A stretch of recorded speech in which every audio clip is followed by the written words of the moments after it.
Hello friends, welcome to Mithuntips. இன்றைக்கி என்னோடய 5 AM routine தாங்க பார்க்க போகிறோம்.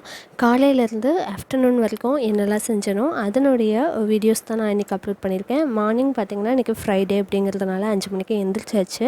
அண்ட் நேற்று நைட்டே பார்த்திங்கன்னா நான் மெஹந்தி வச்சுருந்தேன். கம்மிங் சண்டே வந்து ஒரு ஃபேமிலி ஃபங்க்ஷன் இருக்குது அப்படிங்கிறதுனால நான் எனக்கு மெஹந்தி வச்சுக்கிட்டேன். மோஸ்ட்லி என்ன ஃபங்க்ஷன் வந்தாலும் நான் கண்டிப்பாக வந்து மெஹந்தி வச்சுக்குவேன். ஓவர் நைட் அப்படியே விட்டதுக்கப்புறமா நல்லா செவந்துருச்சு. அதை ரிமூவ் பண்ணுறதுக்கு எப்போவுமே வந்து தண்ணி விட்டு வாஷ் பண்ணக்கூடாது. ஏன்னா அந்த ஸ்ட்ரெயின் வந்து சீக்கிரமாக போயிடும். அதனால் என்ன பண்ணணும் அப்படின்னா, ஒரு 1/2 டீஸ்பூன் அளவுக்கு தேங்காய் எண்ணெய் எடுத்து மெஹந்தி ஃபுல்லாக வந்து அப்ளை பண்ணிட்டோம் அப்படின்னா ஒரு 1/2 hour அல்லது 20 minutesல பார்த்திங்கன்னா நல்லா ஊறிடும். அதுக்கப்புறமா நம்ம சீப்போ அல்லது வந்து கத்தியோட பேக் சைடோ வச்சு நல்லா தேய்ச்சி எடுத்தோம் அப்படின்னா அந்த மெஹந்தி ஃபுல்லாகவே வந்துடும். ஸோ உங்களுக்கு வந்து தண்ணி விட்டு வாஷ் பண்ண வேண்டிய அவசியமும் இருக்காது. எப்போதுமே நம்ம ஆர்கானிக் கோனாக இருந்தாலும் சரி, எந்த விதமான கோனாக இருந்தாலும் முடிஞ்ச அளவுக்கு தண்ணி விட்டு வாஷ் பண்ணாதீங்க. அடுத்தது இன்றைக்கி ஃப்ரைடே அப்படிங்கிறதுனால சாணம் போட்டு வழிச்சிடலாம் அப்படின்ட்டு சொல்லிவிட்டு இந்த மாதிரி சாணம் போட்டு வழிச்சிட்ருக்கேன். மோஸ்ட்லி வந்துட்டு நம்மளுக்கு வீக்லி ஒன்ஸ் அந்த மாதிரி தான் சாணம் கிடைக்கும். அதனால் அளவாக கோலம் போடுறதுக்கு அளவாக மட்டும் நான் வந்து போட்டிருக்கேன். கோலம் போடுறதுக்கு பார்த்திங்கன்னா நான் எப்போதுமே பச்சரிசி மாவு தான் யூஸ் பண்ணுறது. நம்ம ரேஷனில் எல்லா மாதமும் வாங்குவோம் இல்லையா பச்சரிசி, அதை வந்து பவுடர் பண்ணி நல்லா ஃபைன் பவுடராக கூட பண்ணிக்கலாம். அல்லது கொஞ்சம் கொரப்பாக அரைச்சாலும் கோலம் போடுறதுக்கு நல்லாயிருக்கும். எறும்பு அதுக்கப்புறம் குருவி எல்லாமே வந்து சாப்பிடும். அதனால் பச்சரிசியில் வந்து கோலம் போட்டுக்கலாம். அது கூட காவிப்பொடி வந்து நம்ம டிசைனுக்காகவும் யூஸ் பண்ணிக்கலாம். காவிப்பொடி சேர்த்து கோலம் போடும்போது அந்த தெய்வீகத்தன்மையை வந்து ஈர்த்து கொடுக்கும் அப்படின்னு சொல்லுவாங்க. மெஹந்தி பார்த்திங்கன்னா நல்லா ஃப்ரெஷ் ஸ்ட்ரெயின் வந்து இப்படி தான் இருக்குது. நான் வந்து தண்ணி விட்டு வாஷ் பண்ணல.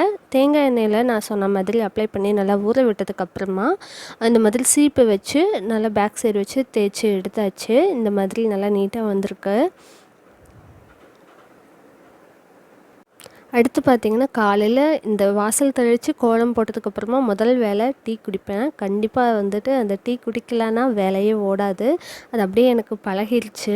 அடுத்தது பார்த்திங்கன்னா சாதம் வச்சிடலாம். இன்றைக்கி பார்த்திங்கன்னா உப்பு பருப்பு வெண்டைக்காய் பொரியல் அந்த மாதிரி சிம்பிளாக தான் நான் இன்றைக்கி செஞ்சுக்கிட்டேன். அதுக்கப்புறம் ஃபங்க்ஷன் இருக்குதுன்னு சொல்லியிருந்தேன் இல்லையா. ஸோ ஃபங்க்ஷன் இருக்குது அப்படின்னா ஒரு 2 days பிஃபோர் இருந்தே கொஞ்சம் ஃபேஸ் பேக் அந்த மாதிரி வந்து போட ஸ்டார்ட் பண்ணிடுவேன். ஸோ இன்றைக்கி பார்த்திங்கன்னா ஓவர் நைட் அரிசி ஊற வச்சுருந்ததுனால அந்த ரைஸ் வாட்டர் வந்துட்டு வேஸ்ட் பண்ண வேண்டாம் அப்படின்னு சொல்லிட்டு அதை எடுத்து வச்சுருக்கேன். அந்த தண்ணி வந்து ஐஸ் க்யூப் செய்கிறதுக்காக.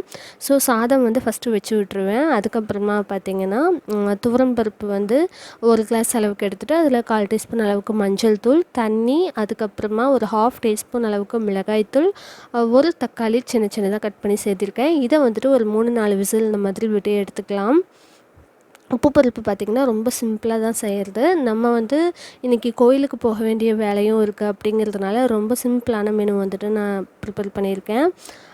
பொரியலுக்கு பார்த்திங்கன்னா வெண்டைக்காய் எடுத்து வச்சுருக்கேன்.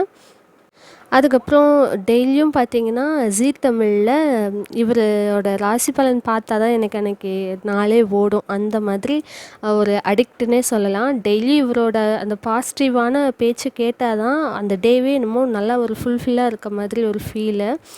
ஸோ எத்தனை பேர்த்துக்கு அந்த பழக்கம் இருக்குது அப்படின்னு சொல்லி கீழே கமெண்ட் பண்ணுங்கள்.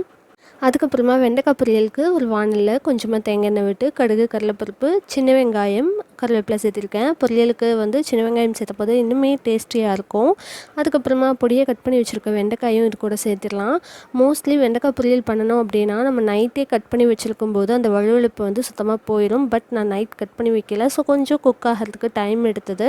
ஒரு 50% அந்த அளவுக்கு வெண்டைக்காய் குக் ஆனதுக்கப்புறமா 1/4 டீஸ்பூன் மஞ்சள் தூளும் 1/2 டீஸ்பூன் அளவுக்கு மிளகாய் தூளும் சேர்த்திருக்கேன். இப்போ பார்த்திங்கன்னா நம்ம பருப்பு வந்து வெந்ததுக்கப்புறமா எடுத்தாச்சு. அது கூட நம்ம தாளிப்புக்கு சின்ன வெங்காயம், கருவேப்பிலை, பச்சை மிளகாய் எடுத்து வச்சாச்சு. இப்போ வெண்டைக்காய் பொரியல் பார்த்திங்கன்னா நல்லா சூப்பராக ரெடி ஆயிடுச்சு. தேவைப்பட்டால் நீங்கள் தேங்காய் துருவல் 1 டேபிள் ஸ்பூன் போட்டுக்கலாம். பட் நான் சேர்த்திக்கல. அடுத்தது உப்பு பருப்பு செய்கிறதுக்கு ஒரு மண் சட்டியில் கொஞ்சமாக எண்ணெய் விட்டு எண்ணெய் நல்லா காஞ்சதுக்கப்புறமா 1 டீஸ்பூன் கடுகு, 1/2 டீஸ்பூன் அளவுக்கு சீரகமும் சேர்த்து நல்லா இந்த அளவுக்கு பொரிஞ்சிடணும். பொரிஞ்சதுக்கப்புறமா நம்ம பொடியை நறுக்கி வச்சுருக்க சின்ன வெங்காயம், பொடியை நறுக்கின பச்சை மிளகாய், கருவேப்பிலை எல்லாத்தையும் சேர்த்துக்கலாம். அது 3 நல்லா வதங்கி கொஞ்சம் கலர் சேஞ்ச் ஆனதுக்கப்புறமா நம்ம வேக வச்ச பருப்பை வந்து மத்து வச்சு தக்காளியும் பருப்பும் நல்லா கடைஞ்சிட்டு அதுக்கப்புறமா நம்ம வதக்கி வச்சுருக்க வெங்காயத்தை கூட சேர்த்துக்கலாம். சேர்த்துட்டு நல்லா கலந்து விட்டுருங்க. உப்பும் தேவையான அளவுக்கு சேர்த்திட்டு நல்லா கலந்து விட்டுட்டு ஜஸ்ட் ஒரு கொதி மட்டும் வரட்டும். ரொம்ப நேரம் குக் ஆகணுங்கிற அவசியம் இல்ல.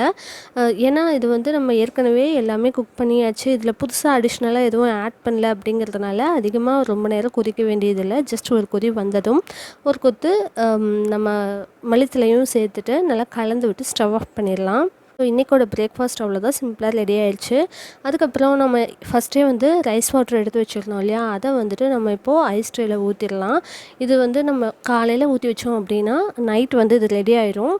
ஸோ நைட் பார்த்திங்கன்னா ஃபேஸை நல்லா க்ளீன் பண்ணதுக்கப்புறமா இந்த ஐஸ் க்யூப் வச்சு நல்லா ஃபேஸை ரப் பண்ணிக்கும் போது நல்லா போர்ஸ் எல்லாம் வந்து மறைஞ்சிரும். அண்ட் நிறைய பெனிஃபிட்ஸ் இருக்குது. அதோட வீடியோ கூட நான் கீழே போடுறேன் டிஸ்கிரிப்ஷனில். அதுக்கப்புறம் இன்றைக்கி நான் பொள்ளாச்சி போக வேண்டியது இருந்தது. பொதுவாக வெள்ளிக்கிழமை அப்படின்னா கோவிலுக்கு எங்கேயாவது போவோம். இன்றைக்கி வந்துட்டு சுப்பிரமணியர் கோவில் பொள்ளாச்சியில் போயிட்டு அதுக்கப்புறமா அங்கே இருக்க ஃபேன்சி ஸ்டோர் ஒன்றுக்கு போயிட்டு இந்த மாதிரி குட்டி குட்டி திங்ஸ்லாம் வாங்கிட்டு வந்தேன். இந்த மந்தில் நிறைய ஃபங்க்ஷன்ஸ் வருது அப்படிங்கிறதுனால ஸோ தேவைப்படுறதெல்லாம் வாங்கிட்டு வந்தேன். பொதுவாக வந்து பெண்கள் இந்த மாதிரி சிவப்பு கலரில் பொட்டு வைக்கிறது ரொம்பவே நல்லதுன்னு சொல்லுவாங்க. ஆனால் நான் வைக்கிற பொட்டோட சைஸ் வந்து எனக்கு இவ்வளோ நாள் கிடைக்காமையே இருந்தது. பட் இன்றைக்கி கிடச்சிருச்சு. ஸோ அதையும் வாங்கிட்டு ஒரு நெயில் பாலிஷும் வாங்கிட்டு வந்தேன். ஸோ இந்த கலர் தான் வந்து இப்போதைக்கு ட்ரெண்டில் போகுது அப்படின்னு சொன்னாங்க. சரி அதையே வாங்கிடலாம் அப்படின்னு சொல்லிட்டு வாங்கிட்டு வந்தாச்சு.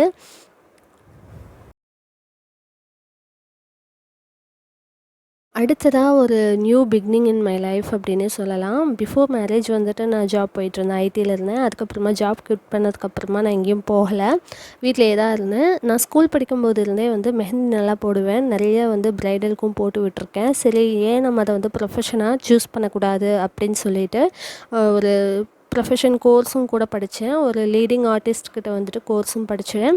அதுக்கப்புறமா வந்து சரி நம்ம அதை வந்து விசிட்டிங் கார்டாக போட்டுட்டோம் அப்படின்னா நம்ம வந்து ஃப்ரெண்ட்ஸ் சர்க்கிள் ஆகட்டும், பார்லர் இந்த மாதிரி எல்லாத்துக்கிட்டையும் கொடுக்கறதுக்கும் யூஸ்ஃபுல்லாக இருக்கும் அப்படின்னு சொல்லிட்டு கார்டு வந்து ரெடி பண்ணிக்கிட்டு இன்றைக்கி கோவில் போய் அதுக்கும் பூஜை பண்ணி எடுத்துகிட்டு வந்தாச்சு. ஸோ இதுதான் என்னோடய மெஹந்தி. நான் மார்னிங் போட்டதுக்கும் இது பார்த்திங்கன்னா ஆஃப்டர்நூன் இது எடுத்தது.